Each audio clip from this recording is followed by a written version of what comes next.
Yan, may kasamang ngipin.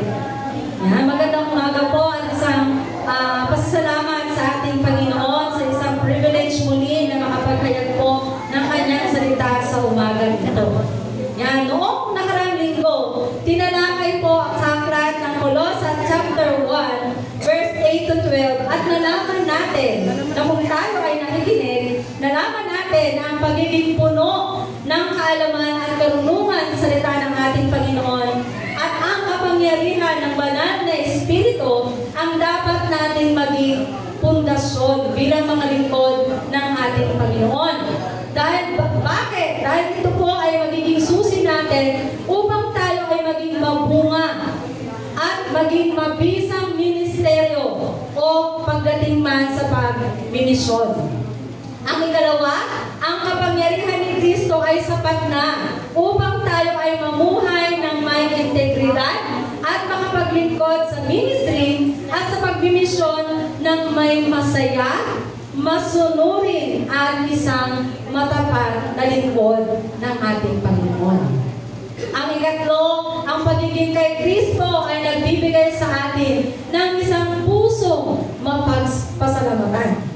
Ibig sabihin, lagi tayong grateful kahit sa mga maliliit na bagay na meron tayo o nangyayari sa atin, ay talagang kailangan natin ipagpasalamat sa ating Panginoon.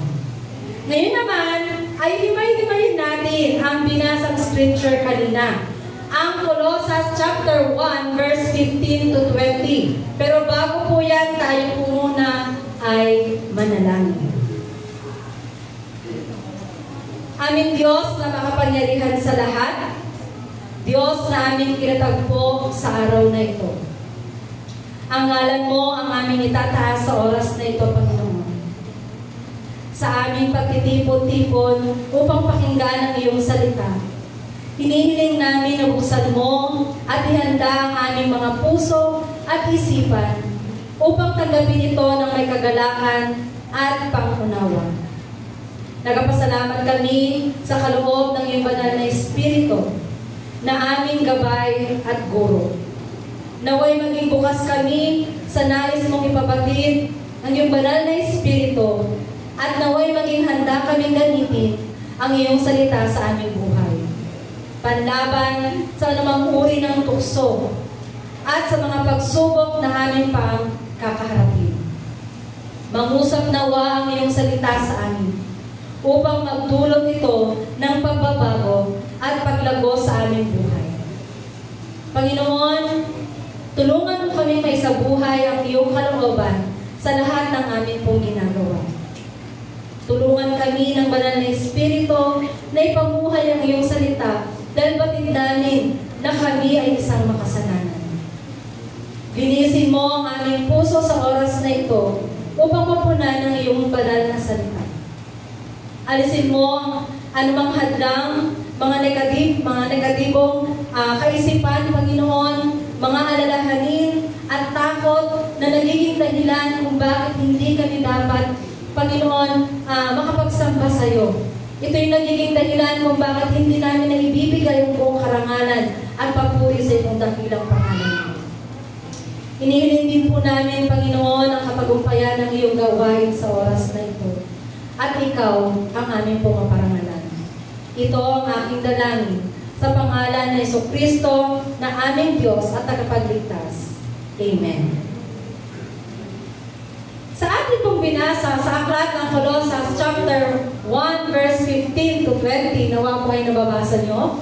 Si Kristo ang larawan ng Diyos na di nakikita. Take note ha, basahin at dinidilihin natin bawat salita na meron ng Colossae. At siyang may kapangyarihan sa lahat ng nilikha, sapagkat lahat ng nasa langit at nasa lupa, nakikita man o hindi.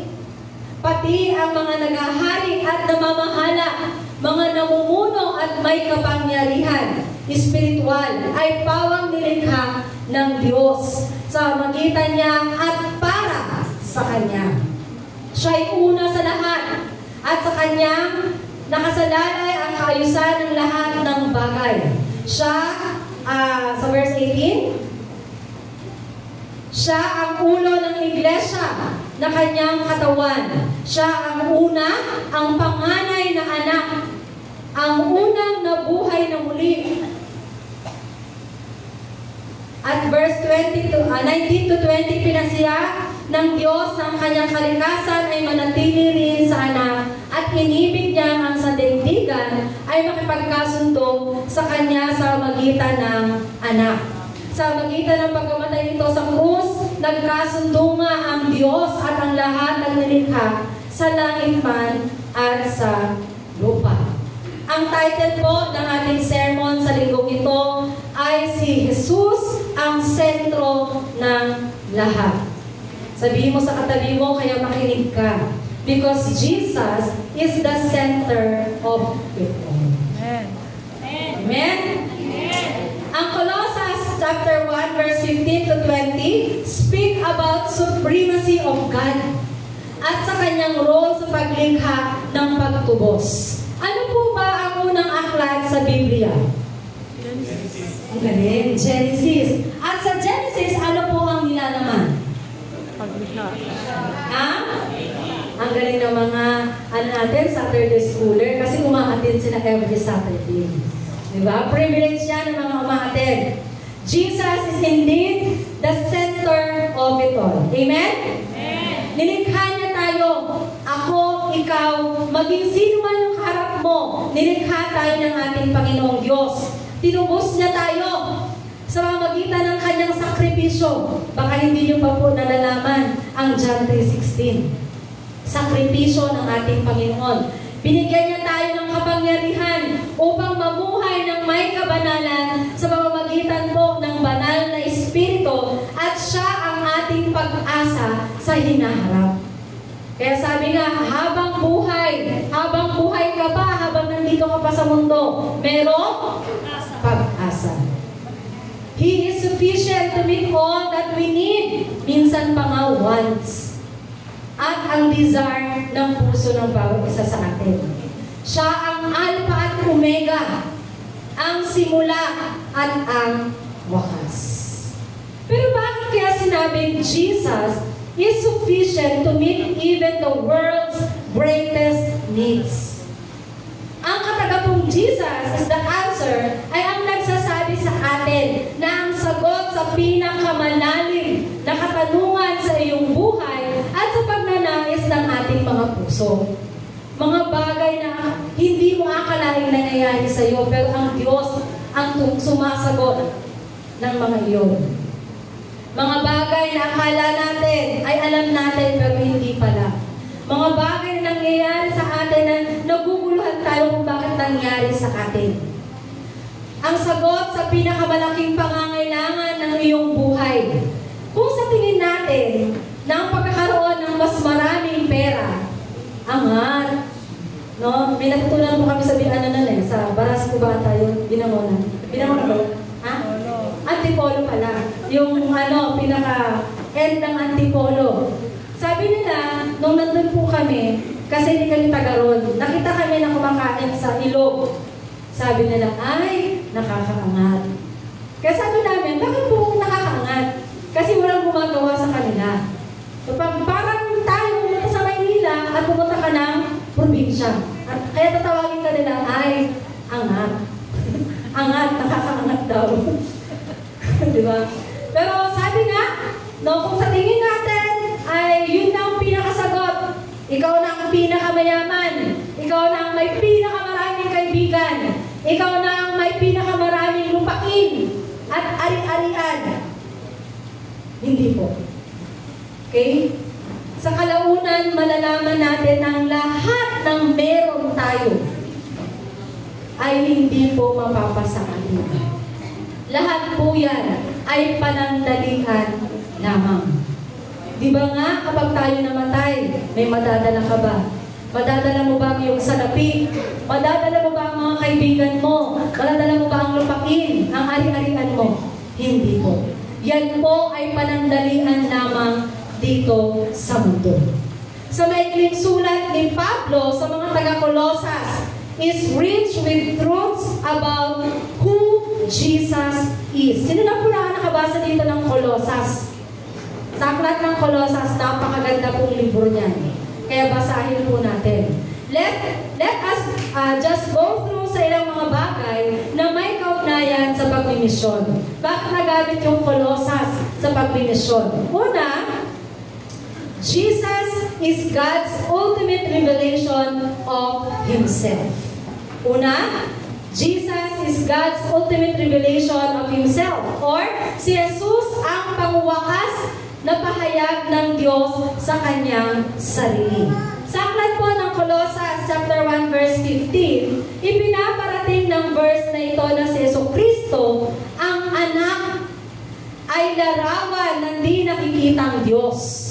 Ang panganay sa lahat ng nilalang. No, hindi lamang maging tao, kundi buong mundo, no, buong lupa, kalangitan. Siya ang panganay. Si Jesus ang ipinapahayag ng imahe ng tao ng Diyos. Sabi pa sa aklat ng 1 chapter 1 verse 14, naging tao ang salita at siya'y nanirahan sa piling natin. Nakita namin ang kanyang kapangyarihan at kadakilaan. Puspos ng pag-ibig. Grabe, puspos ng pag-ibig at katapatan. Tinanggap niya mula sa Ama ang kapangyarihan at kadakilaang ito bilang bugtong na anak. Sinong tinutukoy dito? Ang ating Panginoong Jesus. Sa aklat ng 1, chapter 1, verse 18, kailanman walang nakakita sa Diyos, subalit ipinakilala siya ng bugtong na anak sa Diyos na lubos na minamahal ng Ama. In Jesus, the invisible God made Himself invisible through Jesus. Amen? Through Jesus, makikita natin at nakilala ang Diyos. Kapag tinitignan natin si Jesus, nababasa natin kung ano yung mga nagawa niya, no, sa Biblia at sa mga patotoo, nakikilala din natin ang Diyos Ama. Kapag tinitignan natin si Jesus sa kanyang mga himala na ginawa, nakikita din natin ang Diyos Ama. Anong katangian ang maaari natin makita? Ang kanyang pag-ibig. Ang kanyang katarungan. Matarungan ba ang ating Panginoon? O minsan yung word na, Lord, ang unfair mo naman. No? May mga times na nakakabanggit tayo, Lord, parang ang unfair naman ata na nangyayari ng buhay ko sa buhay ng iba. Ang Diyos ay makatarungan. Amen? Ganun din ang katangian ng kanyang habag at awa. Mahabagin ba ang ating Panginoon? Amen. Hallelujah. Dahil sa kanyang pagpapatawad sa ating mga kasalanan. Maging ang kabanalan ng ating Panginoong Diyos. Sa aklat po ng Hebreo, chapter 1, verse 3, ang anak ang maningning na sinabi ng Diyos, sinag ng Diyos, sapagkat kung ano ang Diyos, ay gayon din ang anak. Siya ang nag-iingat sa sansinuko at sa magitan ng kanyang makapangyarihang salita. Pagkatapos ng linisin tayo sa ating mga kasalanan, siya'y lumuklok sa kanan ng Diyos ang makapangyarihan sa lahat. Ang lahat ng ating pong mga katanungan patungkol sa kung sino ang Diyos, kung ano ang Diyos, and if God exists, are you fully answered in Jesus Christ? Through Jesus Christ. Kapag binabasa natin ang Ebanghelyo tungkol sa naging buhay ni Jesus nung siya po ay nasa mundo, at may mas malawak na paliwanag pa si Pablo sa kanyang mga sulat, we will see the character and attitude, love and image of God. Sabi nga, to know Jesus is to know God. Kung kilala mo ang ating Panginoong Jesus, kilala mo din ang ating Panginoong Diyos Ama. Ikalawa, Jesus is the Creator and Sustainer. Sabi sa verse 6, sapagkat ang lahat ng nasa langit at nasa lupa, nakikita man o hindi, pati ang mga naghahari namamahala, mga namumuno at may kapangyarihang espiritual ay pawang nilikha ng Diyos. Kanino nagmula? Sa Panginoong Diyos. Sa magitan niya at para sa Kanya. So ang lahat ng kapangyarihan sa langit, maging sa lupa, at sa lahat ng kapuspusan ng kaluwalhatian at biyaya ay ibinigay sa ating Panginoong Hesukristo. Sa pagkakataag ng mundo at dinala ng Diyos ang lahat ng bagay sa magitan ni Hesukristo at sa magitan ng Kanyang kapangyarihan. Nung sinabi ni Jesus na magkaroon ng liwanag, nagkaroon ng liwanag. Nung likhain niyang gawin, nagbigyan o lagyan ng lupa, nilagyan ng lupa.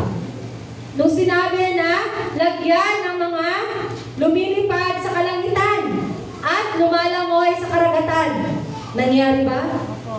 Dahil sa Kanyang kapangyarihan. Sabi sa verse 16 nga, no, nilikha ni Kristo ang lahat. Nilikha ni Kristo ang lahat. Sa makatuwid, may kapamahalaan siya sa lahat ng bagay, sa langit man yan o sa lupa. Walang bagay ang lalampas sa Kanya, soberanya at kontrol. Maaari tayong mamuhay ng may kumpiyansa, pag-asa at pananampalataya kay Jesus na kaya niya tayong hawakan ng sama-sama.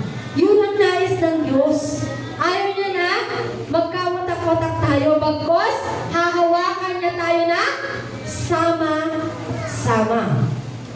Upang hawakan ang lahat ng bagay, lalo na sa mga panahon kung kailan ang lahat ng bagay ay tila na nawawasak o nasisira.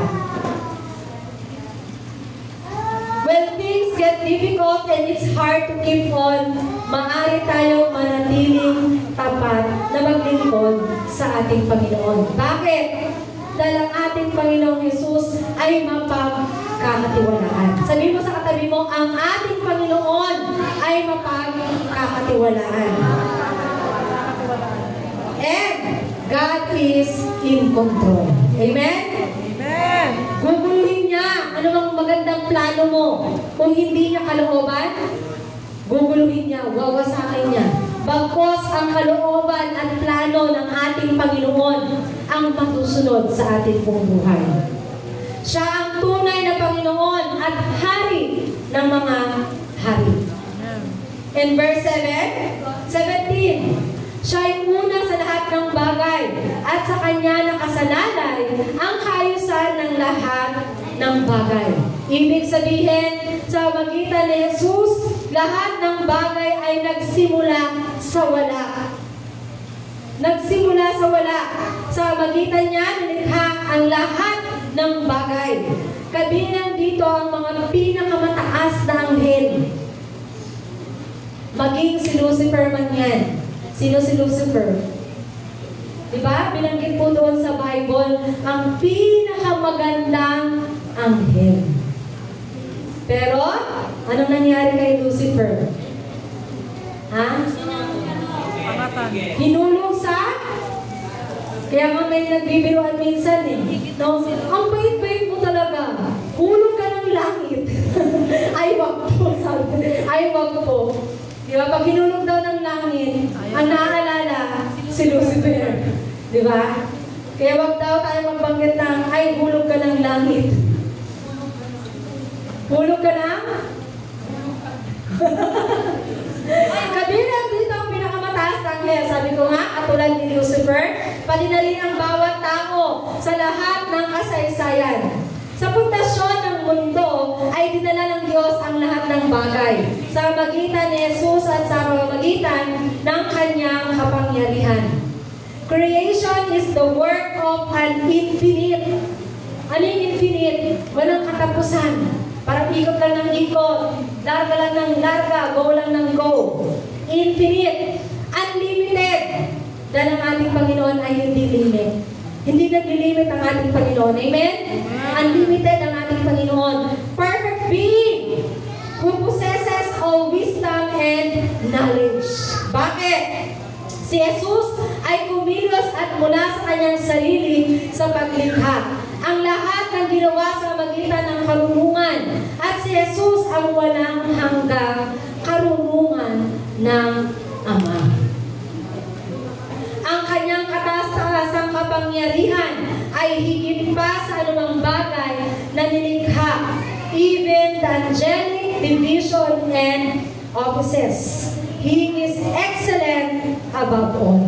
Sabi mo yun sa katabi mo, He is excellent above all. Tandaan niyo po yan kasi yan yung mga katangian ng ating Panginoong Jesus. Kay Jesus nakasalalay ang kaayusan ng lahat ng bagay. Without Jesus, the whole universe would fall apart.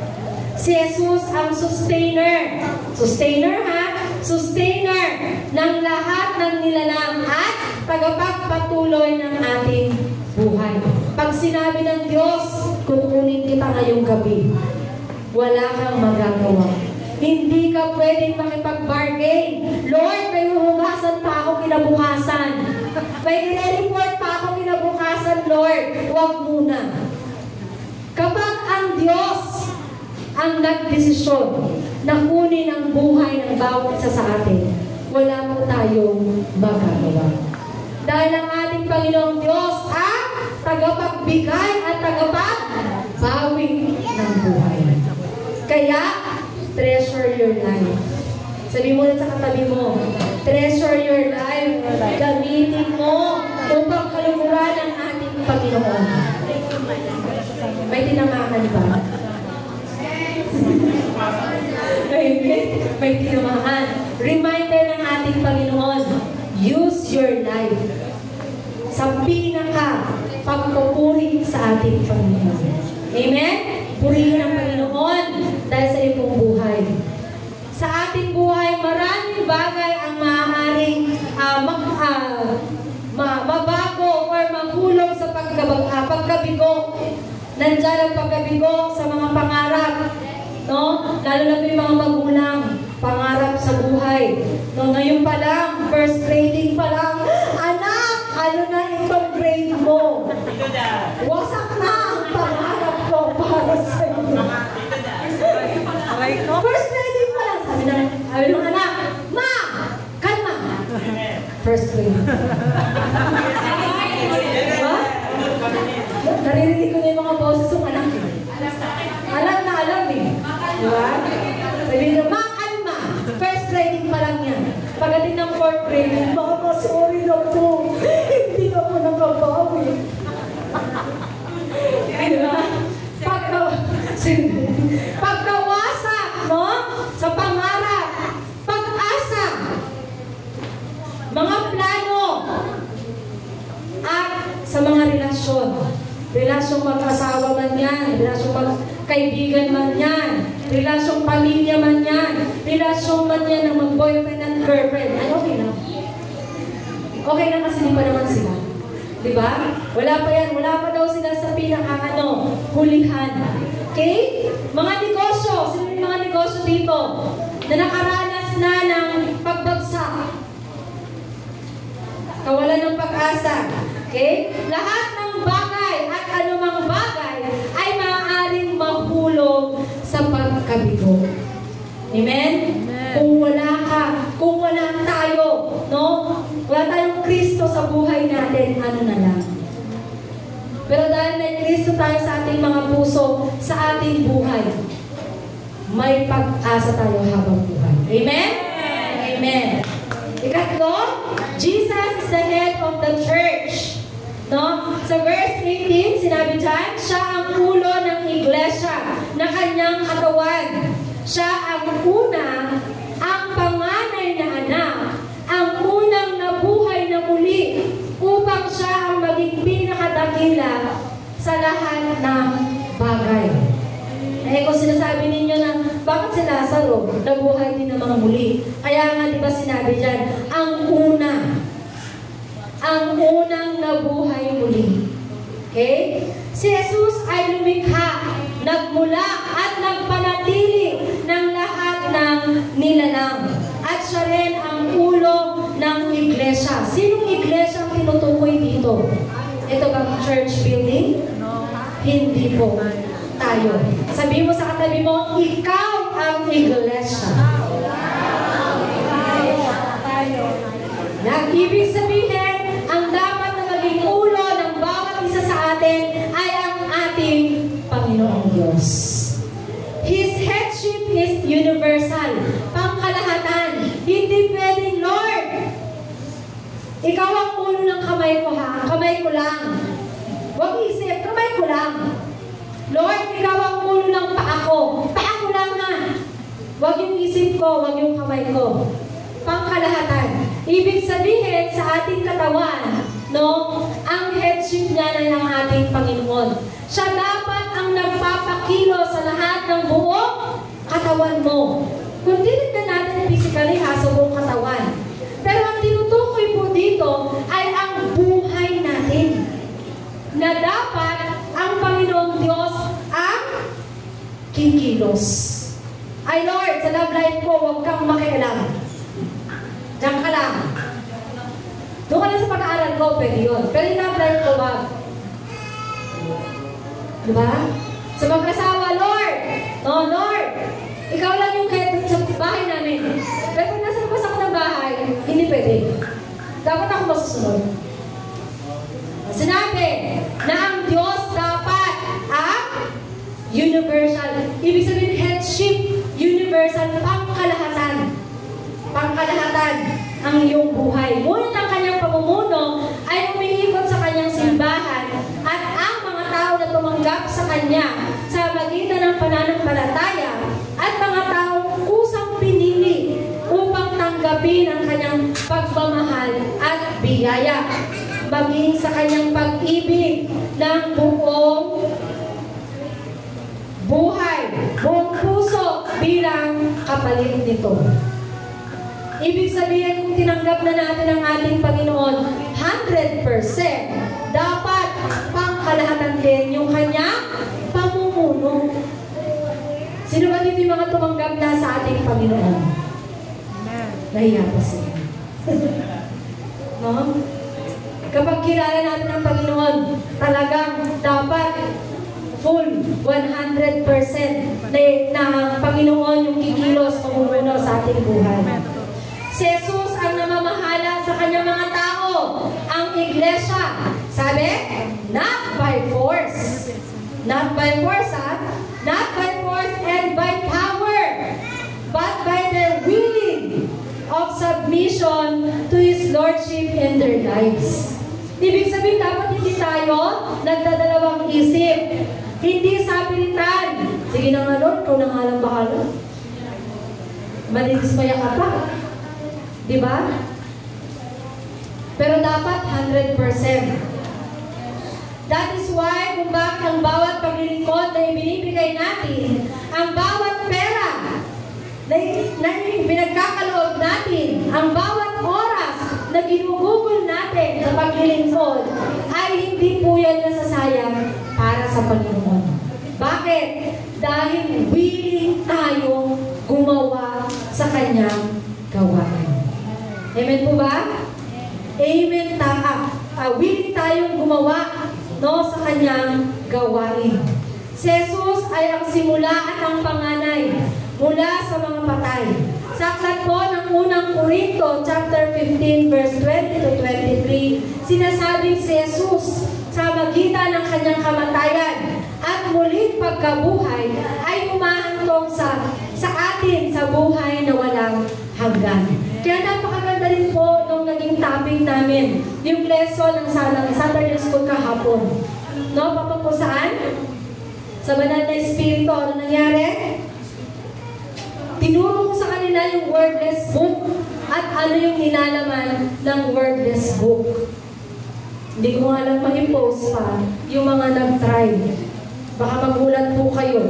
Baka sila na yung susunod sa akin. O susunod kay pastor. Nahaharap dito sa inyo. Hindi kayo makapaniwalan. May babagit na ng pangalan. Magaling po na talagang kapag sabi na ang banal na Espiritu ang kumilos, wala tayong magagawa. no? Ang Diyos ang kikilos sa buhay ng bawat kabataang nandito. Binuhay ng Diyos si Jesus mula sa mga patay at gagawin din niya ito sa lahat ng tunay na mananampalataya. Palakpakan natin ang ating Panginoon. Gagawin niya rin ito sa mga taong nananampalataya sa Kanya at pinili ng Diyos upang maging mga anak niya. Si Jesus ang may akda at tagapagbigay ng lahat ng buhay, kaligtasan, liwanag, otoridad, at ang mga tumatawag sa Kanya. Sabi nga, God is in control. Ika-4, Jesus' sacrifice on the cross brings complete reconciliation with God, redemption, and healing. Ibig sabihin, ang sakripisyo ng ating Panginoong Jesus ay hindi po nasayang. Bakit? Dahil sa krus ay nagdudulot ng ganap na pakikipagkasundo sa Diyos, pagtubos sa ating mga kasalanan at pagpapagaling. Kaya nga sabi ko, napakaganda ng wordless book. Ano yung color red? Ay yellow. Heaven. Ano yung color black? Ano yung red? Ano yung white? And ano yung green? Wala pa kami naman sila. May natutulungan sila. Kaya nga po napakahalaga na kahit sa mga ganyang edad, kahit po sa maliliit, ay tinuturo na kung paano tayo minahal ng ating Panginoon. Kung paano niya tayo tinubos sa ating mga kasalanan. At kung paano niya tayo nilinis sa magitan po ng sakripisyo ng ating Panginoon.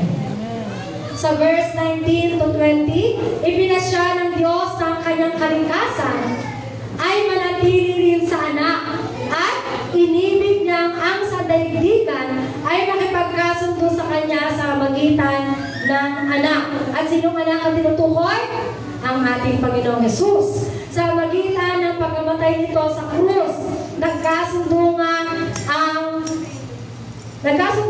ang Diyos. Hindi ko na makita. Nagkasundo nga ang Diyos. Okay, makikita natin dito kung bakit ginawa ng Diyos si Kristo na pinakadakila, no, sa lahat ng bagay. Bakit? Kaya niyo bang gawin yung ginawa ng ating Panginoong Jesus? No, napaka kamangha-mangha, nakaka-amaze yung ginawa ng ating Panginoon. No, buong sangkatauhan na pagkakasala, inako, namatay sa krus para sa atin. Wala nga sigurong kaibigan ang kayang gawin nun. Pero ang ating Panginoon ginawa dahil sa kanyang pagmamahal sa atin. Sa magitan ng kanyang sakripisyo, ang kanyang pagkamatay sa krus, tanda ng ating mga kasalanan, ngayon ay pinawalang sala na. Tinanggap na natin ang kapatawaran sa ating mga kasalanan. Kaya nga yung white na sinasabi kahapon, represent purity, cleanliness. Malinis na tayo sa harapan ng ating Panginoon. Hindi lamang yon, nahugasan din ang ating mga kasalanan at ibinagkasundo tayo sa ating Panginoong Diyos. Kaya nga yung green growth or yuna. Kasi tayo ngayon ay pinagkasundo na sa Diyos Ama. Kung gayon, dalawa ang makikita natin aspeto ng ating kaligtasan. Tandaan po natin. Okay? Dalawang aspeto na makikita natin sa kaligtasan. Kapatawaran ng ating kasalanan at ang pakikipagkasundo sa ating Panginoong Diyos. Yan po ang dalawang aspeto. Kaya sabi nga, hindi na sayang ang sakripisyo ng ating Panginoon. At ang mga ito ay naisasagawa sa magitan ng pagbubuhos ng kanyang dugo sa krus. Kaya nga po yung krus natin, ganyan. Wala na dyan si Jesus Christ kasi siya ay muling nabuhos sa ikatlong araw. Kaya napaka-meaningful ng krus na yan.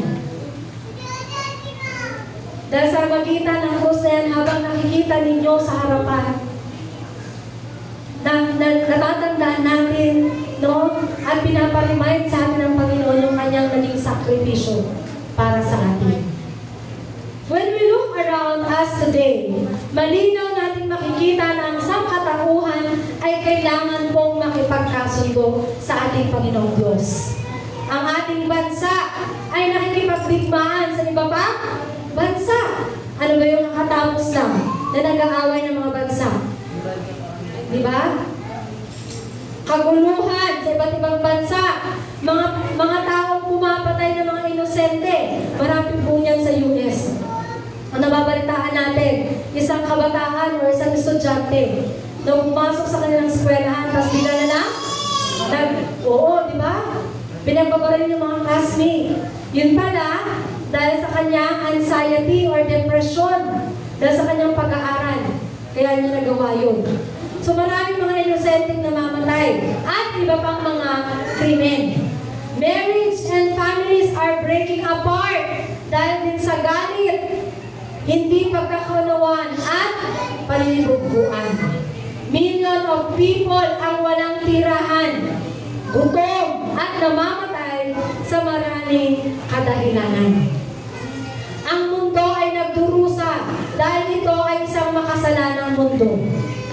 Habang tayo po ay nandito pa sa mundo, hindi tayo magiging perfecto. No one is perfect. Kailangan ng mundo ang healing and redemption that only Jesus can provide. Amen? Only Jesus can provide. Ang Diyos lamang po ang kasagutan. Ang mga tao ay namumuhay ayon sa kanilang kagustuhan, hindi sa kalooban at plano ng Diyos. Kaya nga minsan, naiinis tayo. May plano ka na kinabukasan, nasira pa. Sabi nga, hindi yun ang plano ng Diyos. May plano kang mga ibang bansa. Hindi matuloy-tuloy kasi hindi yun ang plano ng Diyos. May plano kang magnegosyo. Umpisa pa lang, bagsak na. Ang tawag nun, hindi kumita. Hindi nag-click. Bankrupt agad. Diba? Nawala na agad ng pag-asa. Kahit na dito sa ating sariling bansa, minsan nga sa ating community pa, sa ating pamilya, nakikita natin ang pagkawasak, dala ng kasalanan. Disunity. Ito pa, corruption. Korupsyon sa pamalaan at maging sa sektor ng iba't ibang mga relihiyon. Pagkawasak sa pamilya, ang krimen at pang-aabuso sa droga ay naganap na po at lumalawak pa. Kakaparinig ko pa lang nung balita kagabi. Ibalik daw si Digong. Kasi pag si Digong, mahina ang kitaan ng mga nagdodroga, maging sa mga gumagamit. Hindi na naman ay sabi sa balita. Pero hindi ko po sinasabi ni Digong. Di ba? Napakinggan ko lamang po yun. Okay? Sabi nga, no? Ano pa mga nakakasira sa pamilya o sa bawat isa? Nandito yung pagkawasak, no? Sa magitan ng ating kalusugan. Dahil sa depression, anxiety, sa mga pangkalusugang, ano tawag ito? Yung physical health. Na lagi ka nag-aalala. Di ba, Tito Lord?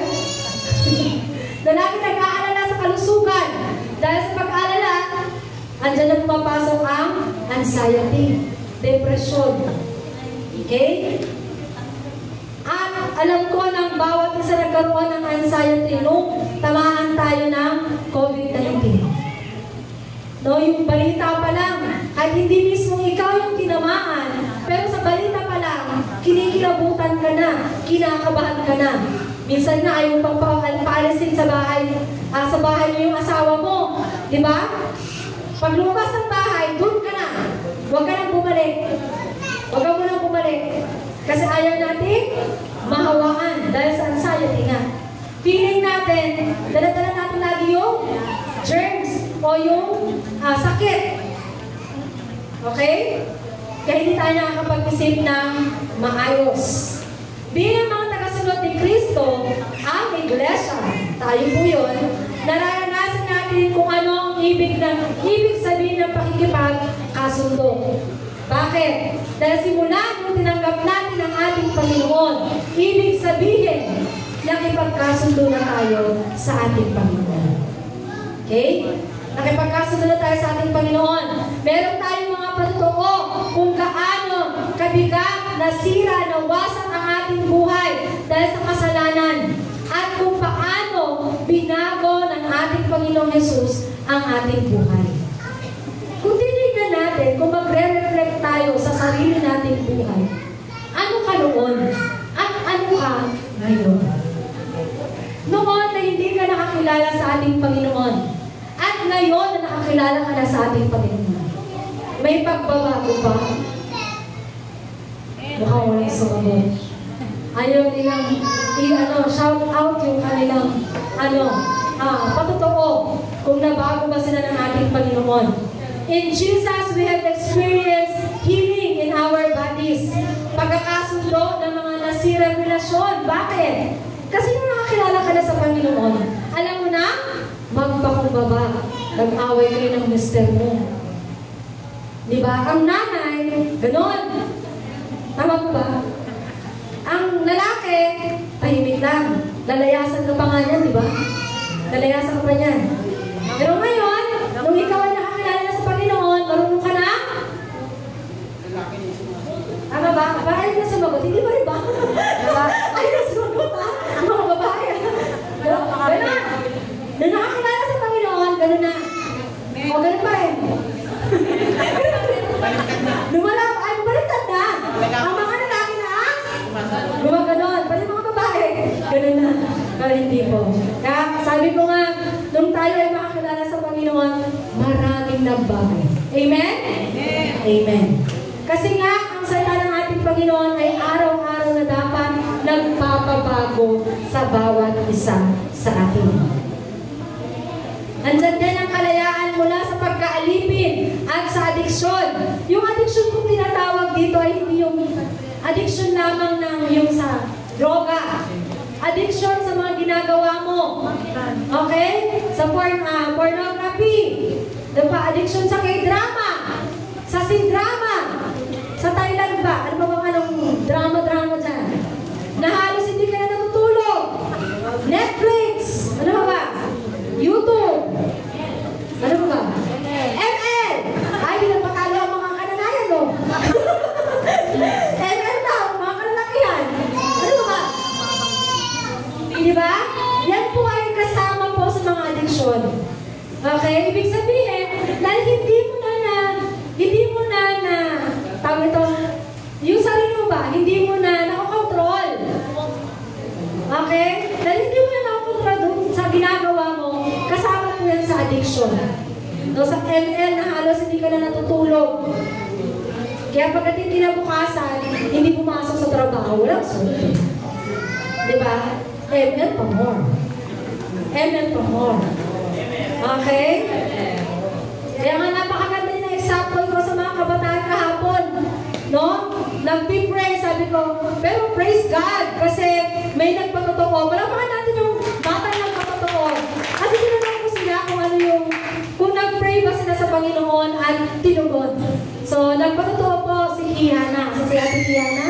Ate Kiana. Palamahan natin sa Ate Kiana. Nagpatotoo siya. No? Sabi niya, dalangin niya, nag-pray siya kay Lord na makasama siya sa top, sa school nila, sa room nila. At tinugon yun ng ating Panginoon. Sinend niya yung mga certificate. Sinend niya sa akin. Kaya mayroon na siyang pang-October na report. Hindi na siya mahirapan. Okay? Tapos, nagtanong ulit ako sa mga C2. Ay, wala sa C2. Walang tumayo. Walang naglakas loob sa mga C2. Nagbigay ako ng example. Yun pala, relate sila. Alam mo kanong example? Sabi ko sa kanila, kung mag-pray tayo, dapat gawin niyo yung part niyo. Kasi hindi naman si Jesus magsasagot sa exam mo. Ikaw. Di ba? Tama ba? Gawin mo yung part mo bilang estudyante. Dapat mag-aral ka para hindi ka bumagsak. Ang estudyante ngayon, ay Lord, nawa po makapasok sa top, kahit first grading. Pero ang buhay, araw-araw, hay. So sa kanila, andyan, pasyal dito, pasyal doon, cellphone dito, cellphone doon, bike dito, bike doon. Ano ba? Yung ML dito, di ba? Kwentuhan dito, kwentuhan doon. Na hindi na natapos, hindi na nakapag-review. Kaya sabi ko, may nagano, meron talaga reaction. Kaya sabi ko sa kanila, gusto niyo mag-pray, gusto niyo tuguyin ang ating Panginoon, pero do your part. Nasa Diyos ang awa, nasa tao ang gawin mo yung part mo. Kasi ang banal na Espiritu, ang kikilos, tutulong, hindi siya ang sasagot. Tutulong siya sa'yo. Okay? Hindi siya ang sasagot sa isang mo. Ay, banal na Espiritu, ikaw na bahala, ha? Sagutan mo yun. Dapat perfect yan. Diba? Kaya nga po, nasa ating pa rin. Nasa ating pa rin. Kung nais natin maging lumago sa ating Panginoon, lalo sa kanyang pagkilala, ano dapat natin doon? Hindi na ako magsisipan. Marami akong labahan. Diba? Di ako magsisipan, dami kong gagawin. Paano tayo lalago sa ating Panginoon? Alam niyo ba na ito ay isang pagpapala na makilala si Jesus at maging bahagi ng kanyang pamilya? Sabi mo sa katabi mo, you are belong to the family of God. You are now His child. Alalahanin po natin yan. Kapag gusto natin maging anak ng Diyos, dapat masunurin tayo. Dapat tapat tayo naglilingkod sa Kanya. Okay? It is our privilege to be invited na makibahagi sa misyon ni Kristo na muling may balik ang mundo o ang sangkatauhan pabalik sa Diyos as redeemed children of God. Amen? Sino may gusto nito? Na lahat tayo ay niredeem ng ating Panginoon. Amen. Napakasaya siguro nun, no? Yung puro kasiyahan lang, walang inggitan, pati-pati lang. Di ba? Napakaganda po nun. Kaya nawa sa bawat isa sa atin, ito ang hamon. Sa ating pong pagtatapos, let's remember who Jesus is. Sabi, Jesus is God's ultimate revelation of Himself. Ikalawa, Jesus is the creator of the sinner. Ikatlo, mga kalalakihan. Jesus is the forever of the church. Mga kabatahihan, kaapat. Jesus sacrificed on the cross, brings complete. Amen. Ito ang hamon. Ang sakripisyo ni Jesus sa krus ay nagdudulot ng kompletong pagkakasundo sa Diyos, pagtubos at pagpapagaling. Ibig sabihin, si Jesus ay higit sa lahat. Siya ay karapat-dapat nating sambahin. Siya ay karapat-dapat sa ating pagmamahal. He is worthy of our obedience, our service, at lahat ng nasa atin. He is worthy of our lives. Sabihin nyo, He is worthy. He is worthy. Sambihin natin na si Jesus, mamuhay tayo ayon sa kanyang kalooban at plano niya. Let us serve Him with our all. Hindi 1/4. All. Pangkalahatan. Lahat. Okay? At ipaalam natin ang kanyang kadakilangan at kabutihan sa ating pamilya, relatives, family. Sinabi ko din po yan sa kanila noong Saturday. No? Pamilya, relatives, friends, at to all nations upang mabigyan din nila ng kaluwalhatian, karangalan, pagsamba at pagmamahal ang ating Panginoon dahil ang ating Diyos ay deserve. Amen? Deserve ang ating Panginoon sa pagmamahal na dapat meron tayo. And sa ating pong pagkatapos muli, nais ko lamang na tayo ay pumikit. Dinidirihin natin ang mga katanungang ito. Sinong mga tao ang nasa paligid mo? Mga kaibigan, pamilya, kamag-anak, at katrabaho na kailangang makilala si Jesus. Paano mo maipapakilala si Jesus sa kanila? Ikalawa, paano ka magiging bahagi ng Habakkuk Church Planting and Missions? Anong mga hakbang ang gagawin mo? Pero ang pinakatanong dyan, are we willing to obey? Are we willing to obey sa ating Panginoon? Handa ba tayong sumunod sa plano ng ating Panginoon sa ating buhay? Purihin ang kanyang salita sa umaga nito. Tayong lahat ay tumayo para sa ating responses.